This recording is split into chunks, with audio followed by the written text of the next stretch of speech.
जय श्रीराम. श्रोते हो, नमस्कार. श्रोते हो, मला एक प्रश्न आहे.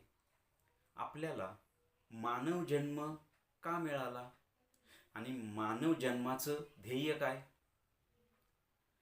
आपल्याला मानव जन्म हा पाप पुण्याचं संमिश्रण, पाप पुण्य साम्य अवस्थेला आलं रे आलं की जीवाला मानवी जन्म मिळतो. आणि मानवी जन्माचं ध्येय म्हणजे ईश्वर प्राप्ती. आपण असं करतो का? एकतर आपल्याला मानव जन्म का मिळाला, कसा मिळाला हे काहीही माहीत नसतं. खूप प्रयत्नाने, खूप कष्ट, अनंत जन्मामध्ये अनंत वेदना भोगून हा मानव जन्म आपल्याला मिळालेला असतो. आणि या जन्मात येऊन आपण ईश्वर प्राप्तीच करून घ्यायची असते. नाहीतर ही संधी सुटली रे सुटली, परत मानव जन्म मिळेल की नाही याची खात्री नाही.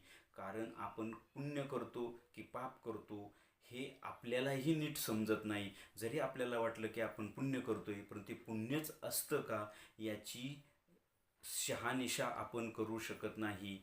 हे आध्यात्मिक ईश्वरीय जे तत्व असतं किंवा ईश्वरीय जी नीती असते, नीती ठरवते आपल्या हातनं काय घडलंय ते. त्यामुळं मानवाने नेहमी या दृष्टीने आपला प्रवास करावा की मला आत्मसाक्षात्कार करून घ्यायचे, मला ईश्वर मिळवायचा आहे. आणि या भवसागरातून म्हणजेच या जन्ममरणाच्या फेऱ्यातून मला सुट्टी करून घ्यायची, मला मोक्ष मिळवायचा आहे. हरि ओम तत्सत.